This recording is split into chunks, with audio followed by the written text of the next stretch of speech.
اعوذ باللہ من الشیطان اللعین الرجیم بسم اللہ الرحمن الرحیم وبہ نستعین وہو خیر ناصر ومعین۔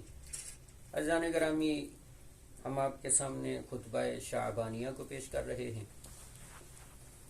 خطبہ شعبانیہ میں ہم رسول خدا کے اس جملے پہ پہنچے تھے کہ رسول خدا نے یہ فرمایا کہ وَقِّرُوا كِبَارَكُمْ وَارْحَمُوا صِغَارَكُمْ، اپنے بڑوں کا احترام کرو اور چھوٹوں کے ساتھ مہربانی کے ساتھ پیش آؤ، ان پہ رحم کرو۔ یہ دیکھیں، یہ کام تو ہم عام دنوں میں بھی کرتے ہیں، یہ ساری چیزیں عام دنوں میں بھی کرنی چاہیے۔ اس مہینے میں خصوصی طور پہ رسول خدا کیوں یاد کروا رہے ہیں؟ جیسے پہلے بھی عرض کیا تھا کہ اس مہینے میں ثواب بھی، ہر نیک کام کا ثواب 2 گنا ہے، دگنا ثواب اس کا ملتا ہے، زیادہ ثواب ہے عام دنوں کی بنسبت، عام مہینوں کی بنسبت۔ ماہ مبارک رمضان میں کوئی بھی ہم نیک کام انجام دیں گے تو اس کا ثواب دگنا ہوگا، زیادہ ثواب ملتا ہے۔ اور فرمایا کہ وَصِلُوا أَرْحَامَكُمْ، اور اپنے رشتہ داروں کے ساتھ صلہ اور رحمی کے ساتھ پیش آؤ، ان کے ساتھ ہمدردی کرو۔ کوئی مثلا کسی مشکل میں مبتلا ہے تو اس کی مشکل حل کرو، کوئی کسی وجہ سے پریشان ہے تو پریشانی دور کرو۔ یعنی جس قدر انسان کی قدرت ہے، جس قدر وہ کر سکتا ہے، اپنے رشتہ داروں کے ساتھ اچھا سلوک کرے۔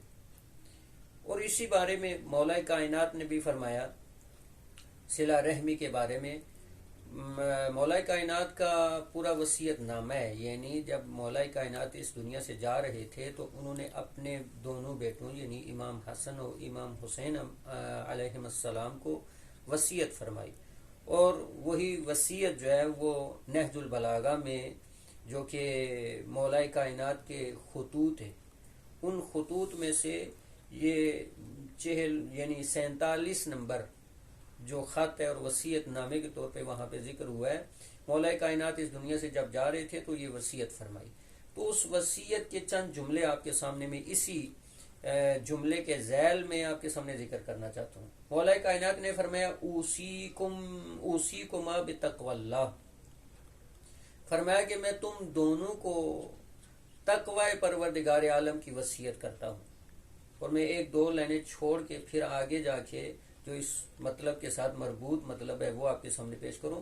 فرمایا اوصیکما وجمیع ولدی، میں تم دونوں کو اور اپنی تمام اولاد کو، قیامت تک آنے والی اولاد کو، واہلی، اور اپنے اہل و عیال کو وصیت کرتا ہوں، ومن بلغہ کتابی، اور ہر اس شخص کو کہ جس تک میرا یہ خطبہ، میری یہ وصیت پہنچے، اس کو میں وصیت کرتا ہوں بتقوی اللہ، اللہ کے تقوی کی وصیت کرتا ہوں۔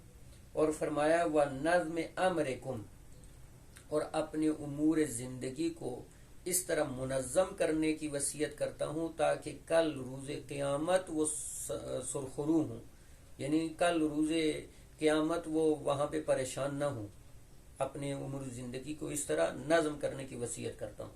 اور وہ جملہ کہ جس کی وجہ سے میں نے آپ کے سامنے یہ سارا پڑھا، فرمایا وَصِلَاحِ ذَاتِ بَيْنِكُمْ، اور میں تمہیں وصیت کرتا ہوں کہ اپنے درمیان صلح و صفائی کے ساتھ رہو۔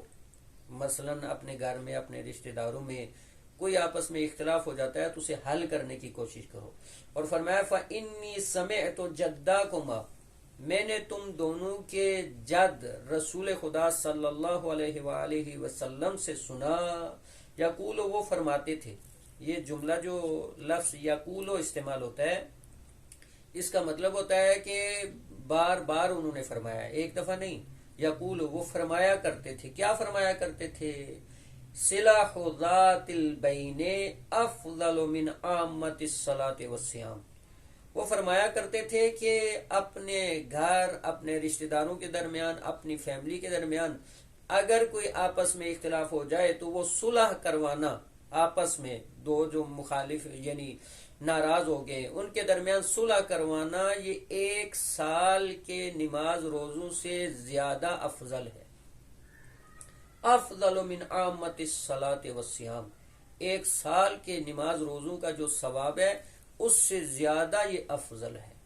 تو یہ دیکھیں کتنی تاکید کی گئی ہے کہ جو رسول خدا نے فرمایا کہ وَصِلُوا أَرْحَامَكُمْ، اپنے رشتہ داروں کے درمیان جو ہے وہ صلح صفائی کے ساتھ رہیں، آپس میں ان کو اگر ناراض ہیں تو ان کے درمیان صلح کروائیں، اس کی بہت زیادہ تاکید ہے۔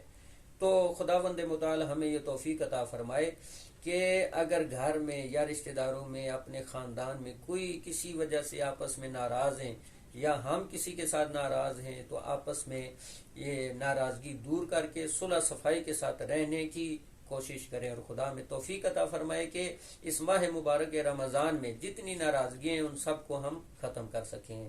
وصلی اللہ علی سیدنا محمد و آلہ الطاہرین۔